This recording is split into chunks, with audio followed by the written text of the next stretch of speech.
This is how interface of R Studio will look like. So the first question that should come in your mind, how we should install R. See, the installation process I will upload stepwise. You just check that installation process and install it. But I want to say one word, that is from where you should install R. So sometimes it may happen that you will find many links for installing R, but the authentic R installation you can perform from CRAN. Now, what is this CRAN? The full form of this CRAN is Comprehensive R Archive Network. Comprehensive R Archive Network. So from CRAN, you have to install R. And not only R software, you also have to install R Studio. So I will upload the installation process. So after installing R and R Studio, you have to use R Studio for programming. So see this programming interface. In R Studio, we have four interfaces. So the first interface, this left top one, this is the place where we will start writing our code. Now see in the lower portion of this left hand side, we will able to see our output. And in the right hand top, where it is written that global environment, here whichever variable or whichever data frame we will read, all those will be visible over here. Means it's a storage of your variable content. Means whatever content you will have in your variable or in your data frame, it will be visible over here. But this portion, the right hand lower portion, it is very important because it will have its different application. So why this portion is used, I will tell you. But if you want to see some specific plots, you will be able to see. And also sometimes for complex kind of programming, we need some separate packages.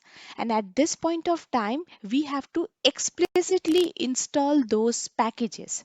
And installing packages is very easy in R because you have to go to this package tab and then go to install, and here you just write the name of the package you want to install and then just click on install. That's it.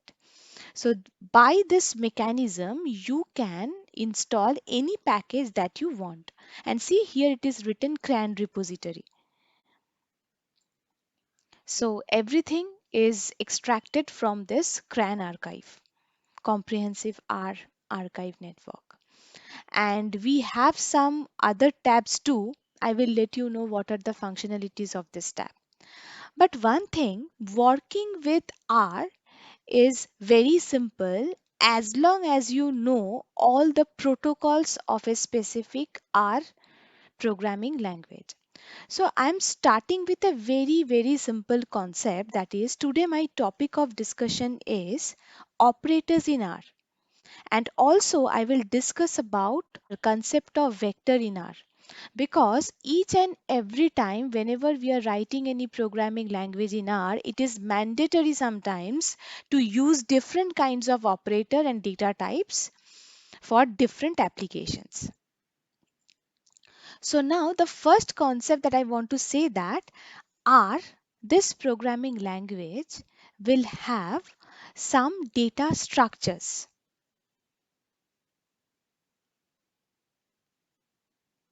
So what kind of data structure R programming will have? The first one is known as scalar. We have scalars data structure in R, and then we have vectors. Now, what is this vector is all about, I will tell you, but we have three kinds of vector. Means we have numerical vectors in R, character vectors in R, and we have logical vector in R. And then we have matrices. Matrices means 2D vector, you can say. And we have data frames. So why we need data frames? It is very, very important, I will tell you. And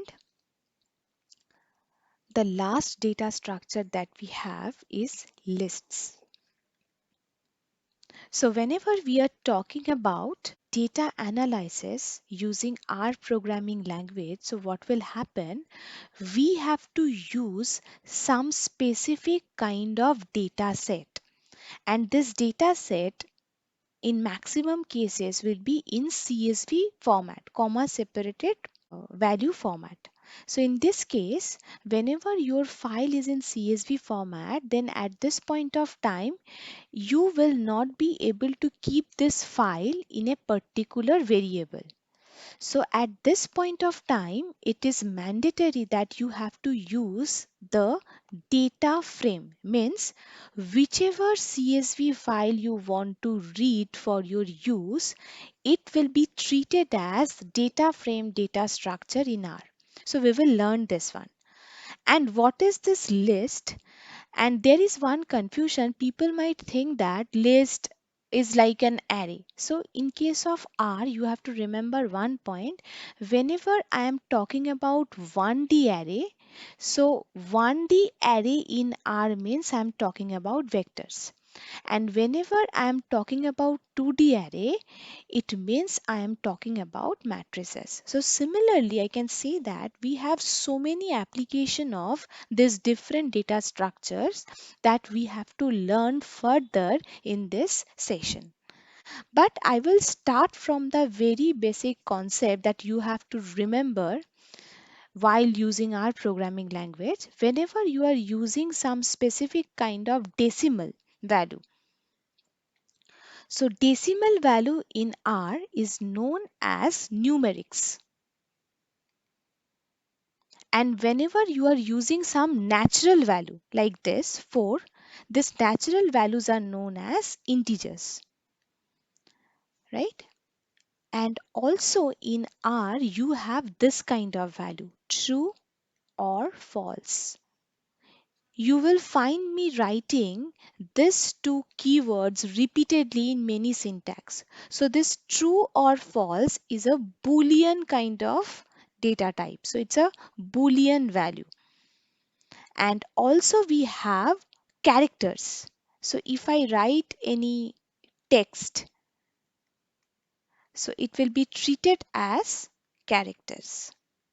So these are the very basic thing that you have to remember. Now start with the R programming. So this is my R Studio interface, and say here I want to just assign some value in a variable. So I'm just taking one variable X, and here you don't have to explicitly write the data type. And then in order to assign some value, I'm using this symbol, that is less than sign and dash, and afterwards you just assign some value, whichever value you want to assign.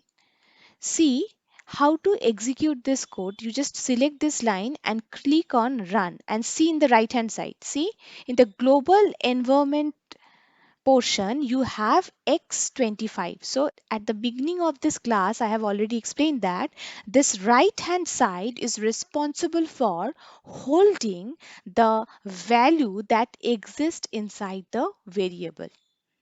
So this is the most important thing that you have to remember. So this portion is known as global environment portion of this R Studio. Now, how to visualize this one? Now, if I write over here class, and if I write X, means I want to see what kind of variable or what kind of data type this X is having. Then if I execute this one, see in the lower section we have numeric value. So x arrow 25 is a numeric value. So why this class function is used? So this class function is used to see the type of the variable. So similarly you can use any data type. So how to deal with string? See, I'm using one commenting option. over here, say I'm going to define string. So how to define a string? Again, you don't have to define the data type of the variable explicitly. Then you just define the variable, and if you write something within double quotes, it will be treated as string,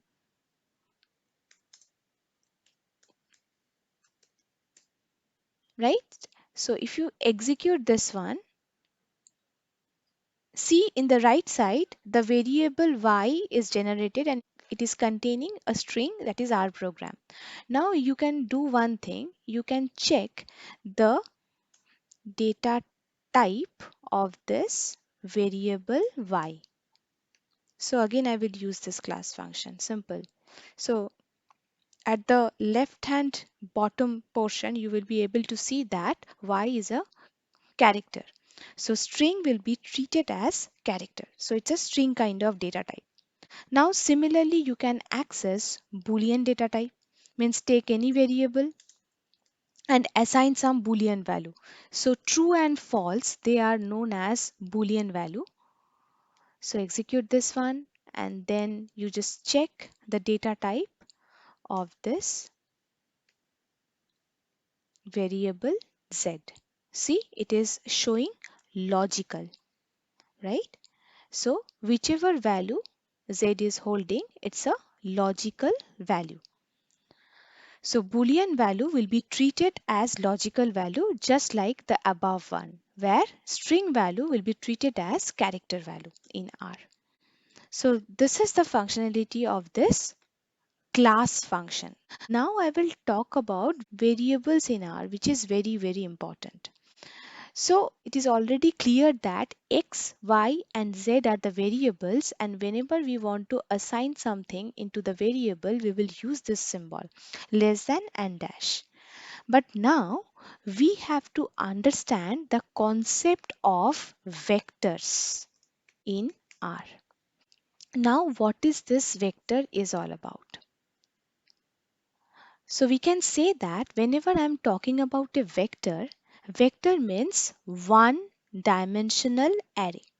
I have already discussed. So we can create a vector with all the basic R data type. So whatever data type I have explained so far, by using this data type, all the data type, we can create a vector. Just like other programming language, array can be of integer, an array can be of floating point. So I have discussed this kind of data types. So whenever we are going to create a 1D array, that is a vector in R, we can use all those data types. So let's see. Say I'm going to create one array, 1D array or vector of name V, and then see how to create an array.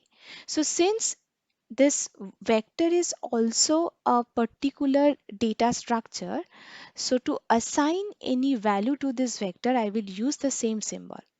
Now the next thing is what kind of value you want to put.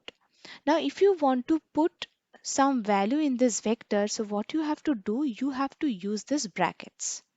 Means the components of the vector will be put together into this bracket, and then you can put any value like numeric value, say 10, 20, 30. So this vector is having numeric values, numeric data types. But now there is one interesting portion. Now I want to put all these values into the vector. Means I want to create a one single vector, one D array. So for that purpose, here we have to write a function which is known as C function, means a combined function. So whenever you are going to create a vector, whichever value you want to put inside the vector, they must be written into the C function. So this C function is known as combined function. So this is the first concept that you have to remember while creating a vector. Now your vector is created. See, in the right hand side, it is written that num 1 is to 3, 10, 20 and 30. And what is the meaning of 1 is to 3? You will be able to understand. 1 is the number of row and 3 is the number of element, or you can say that number of column. So we have 10, 20, 30, 3 elements and 1 row. That's why it's 1 is to 3. And since vector is like 1D array, so it is displaying the output within square brackets. And if you want to see the output here, then you just write the name of the vector. And when you write the name of the vector and execute it, you will be able to see the output in the left hand side, lower left hand side of this interface. Right? So I have already explained that we can create many kinds of vector. Means we can create vector of characters also. So here again I will use the combine function C, and here you have to remember one point I have discussed, that whenever we want to deal with strings or characters in R, we have to write them within double quotes. So like this. So it's a vector or 1D array which is having characters, right? So V1 is already created over here. You can see in the right hand side top. And if you want to see the output over here, you can write V. See, the output is visible.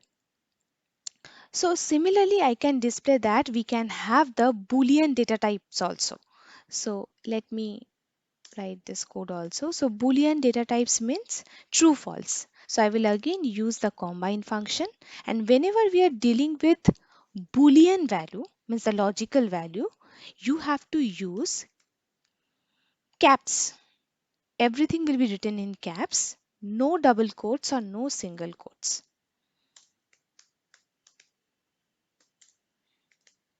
Like this. So if you execute this one, now see at the right hand side, you will be able to see the Boolean vector. Here now the interesting point is, in other programming language, say like C, can we combine different data types in an array? This is my first question.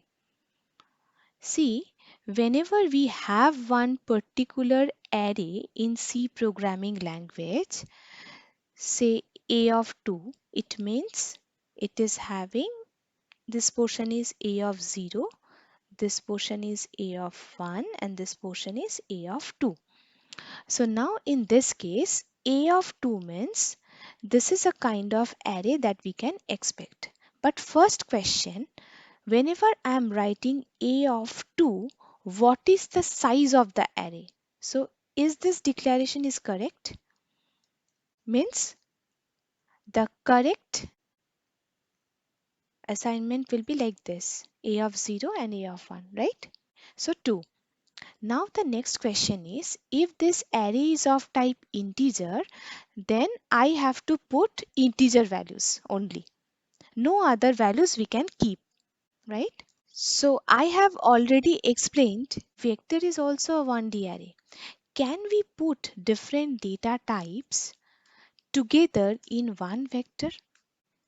Say one integer, one character or string, and one, say, Boolean value. So can we write this kind of coding? This is a very interesting question. So there is no error. V3 is created. And if I try to see the outcome of V3, see, everything is showing. And it is treating everything as string. So here the biggest difference between array and the vectors over here, inside a vector, you can put numeric value, you can put string value, or you can put Boolean value. But in case of 1D array in C programming, whenever you are defining the array like this, here you have to define the data type always. And whenever the array type is defined, so since array is a homogeneous data structure, so always you have to keep same types of values. And here there is no external compulsion that you have to write the data type explicitly. So as a result, we can say that a vector can hold combination of different data types. So this is the first difference with a 1D array that you have to remember. Now, there is one very interesting concept that you have to always keep in mind. That is, there are many other concepts that we have to learn. That is, there is one operation which is known as slicing operation. So we can perform slicing operation on vector. Now, what is this slicing operation? So we have to understand. But one thing before explaining slicing, whenever I was defining a vector, see in the right hand side, there is written 1 is to 3 and 1 is to 3, where 1 is the row number and 3 is the column number. So now let's talk about slicing. So let me write the code first, then you will be able to understand. Say I want to slice a vector. So what I will do, I will create one vector first. Say I'm creating one vector, say v4. And in this vector, say I'm just keeping some of the values like 1, 2, 3, 4, 5, 6, 7, 8, 9. So these are the value in my vector. Now what I will do, I will slice this vector. Now how to slice this vector? It is very important. After creating the vector, slicing means you want to see some particular element from this vector. Means say I want to see first 5 elements or first 5 rows more precisely, because it is an 1D array. So in this case I can say that I want to see the first 5 elements in the vector. So how could I write this one? So I am using slicing operation on a particular vector. So here my vector name is v4. Now how to perform slicing? So I will use square bracket and I will write 1 is to 5. Let's see what will happen here. See, it is showing 1, 2, 3, 4, 5. So, whenever we want to see some specific elements from a vector, we need to apply slicing operation, right? Slicing operation means cut a slice from the vector. And the syntax of the slicing is name of the vector on which you want to perform the slice operation, then square bracket and then give your range 1 to 5. So this is your first row and the first 5 element we want to see. Now let me write the same code in different manner. So if I write this one, say 6 is to 10. Let me see what should be the output. See, 6 to 10. So in one word, what is the meaning of this line? So the meaning of this 6 is to 10 is the first element that you want to see, and the range means the last element that you want to see. So 6 to 10, all the elements will be sliced. So this is the concept of slicing. So whenever you are using vector, you can extract elements as per your choice. Now there is one shortcut that you have to remember. What is that shortcut? Means we have a shortcut way to create a range of values using this concept. Means now how range of values can be created. So if I write the combine function, and within the combine function if I write say 1 is to 10, then what will happen? Let me execute this code first. See, it is generating 1 to 10 range of numbers it is generating. Right? So here C1 is to 10 means it is used to create a vector of value from 1 to 10. So this is the shortcut that you can use whenever you want to create range of elements. Now we can perform addition, subtraction, many kind of activity in our programming language. But the most important thing that you have to learn, that is how to use logical operators. So use of logical operators are very, very important in R. So how we can use some logical operator? So what is logical operator? I will tell you. Say I am just creating one vector. Logical operator like, so I'm just creating logical operator on a particular vector. So this is my variable logical operator on a specific vector. So I'm just creating the vector using combine function. Say I'm creating say range of value. So how we can create a range of value? We know that if I write 1 is to 10 within this combine function, the range of value will be generated. Now what I will do here, I will write one code, that is I want to see those values which are greater than 5. So lo underscore v is the variable which is holding 10 elements, and I want to see those elements only which are having value more than 5. Now if you see the output, you will be able to understand its representation.